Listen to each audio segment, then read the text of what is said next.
กับสบายดีพ่อแม่พี่น้องมื้อนี้ถือว่าเป็นมื้อวันศีลก็เลยมาอาศัยอยู่ในวัดนำพ่อแม่ครูอาจารย์ก็เลยถือโอกาสแผ่เมตตาให้สรรพสัตว์ทั้งหลายเนาะแล้วก็ให้เจ้ากรรมนายเวรแล้วก็ถือโอกาสไหว้พระจะเล็กจังน้อยช่วงนี้บ่ได้ไปเวียกภาคเวียกเลยครับคันเว้าอย่างหนึ่งก็แม่นตกงานเนาะอาศัยนำพ่อแม่ครูอาจารย์ฟังถ้าว่าก่อนไปเนาะมาฝากกดไลค์กดแชร์ฝากกดติดตามคนลาวเฮาที่ว่าอยู่ในประเทศสหรัฐอเมริกาเนี่ยเด้อเนาะเพื่อว่าให้มีกำลังใจเนาะในการเฮ็ดคลิปลงช่อง YouTube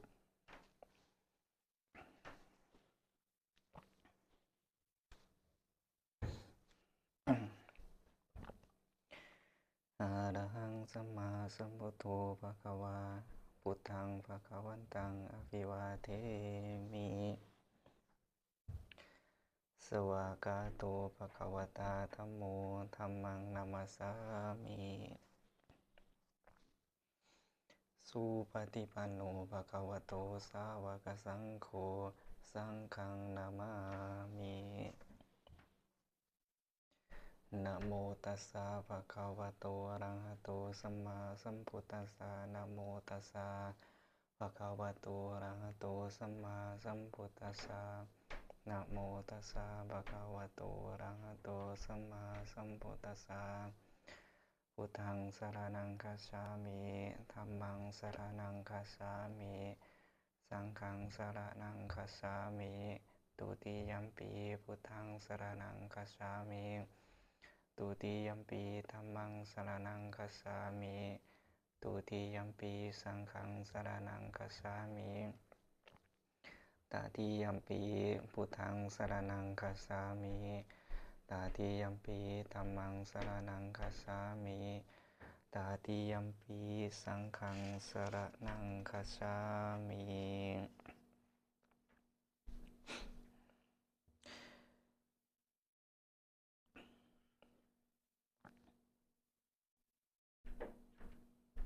สัพเพสัตตาอเวลาหุนตุสัพเพสัตตาอภยาปสาหุนตุสัพเพสัตตาอานิกาหุนตุสัพเพสัตตาสุขีอัตตานังบริหารันตุสุขีสุขีหุกาสวันทามิพันเตเจติยังสัพพังอัปสัพพทานทานเนสุปฏิทิตังสาริริกธาตุมหาปุติงพุทธรูปังสักการังสัทธาวาจสามนาสาเจวาวันทาเมพันเตตถาคติสัญญาเนอาทาเนทาเนคัมมเนจาปิสาปะทังอุกาสวันทามิพันเตสัพพังอัปปาราทังขมาทามิพันเตมยังกตังปุญญังสามินาอนุโมทิตพังสามินากตังปุญญังไมหังตาตพังสาธุ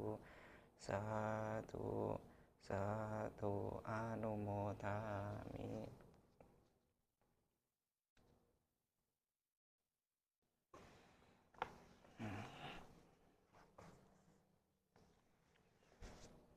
ถือว่าเป็นตอนเสาร์ของมือวันเสาร์วันศุกร์ของอยู่ประเทศสหรัฐอเมริกาเนาะถือว่าโดนบ่ได้อัพลงคิดว่า2-3 วันเลยถือโอกาสมื้อนี้เป็นมื้อวันศีลนำเนาะให้พ่อแม่พี่น้องเฮาได้ฟังนำกันแล้วก็ร่วมแผ่เมตตานำกัน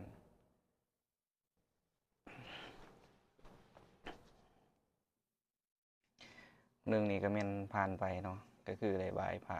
ก็บ่ได้เอาหลายเอาซ้ำย่อๆเนาะแล้วก็มีแต่ไหว้พุทธคุณธรรมคุณสังฆคุณแล้วก็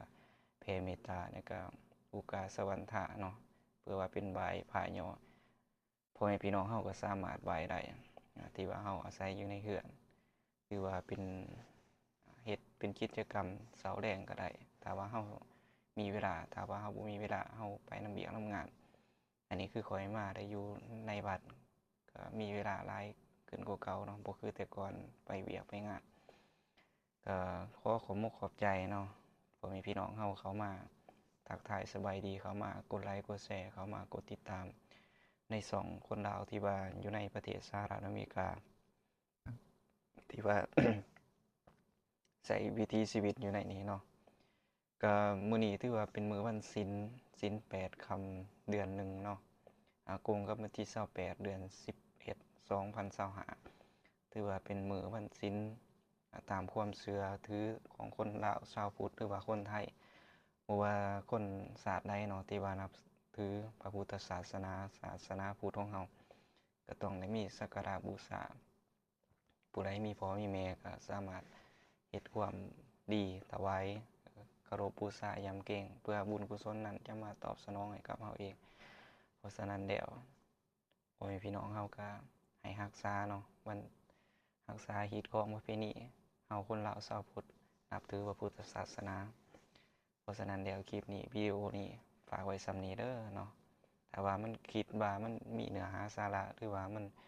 มีประโยชน์ก็ฝากกดไลค์กดแชร์ฝากกดติดตามให้นำแน่ข้อยก็พวกมาเฮ็ดช่องบ่ฮู้ว่าสิเว้าแบบใดถ้าว่าผู้ใดได้ฟังแล้วมีแนวใดแนะนำช่องทางดีๆเนาะเพื่อว่าจะไปสู่ความสำเร็จได้ผ่านช่องไวๆก็ขอความกรุณานำเด้อเนาะข้อยก็เฮ็ดไปโดยความบ่ฮู้เนาะก็เฮ็ดไปโดยตนเอง อาศัยว่าเบิ่งใน YouTube แหน่แล้วก็เฮ็ดเองไปเองบ่ฮู้ว่าจักถือจักผิดถ้าว่าผู้ใดได้มาฟังคิดว่ามันบ่คักก็สามารถคอมเมนต์มาได้เนาะคอมเมนต์มาได้แลกเปลี่ยนกันสามารถได้เด้อ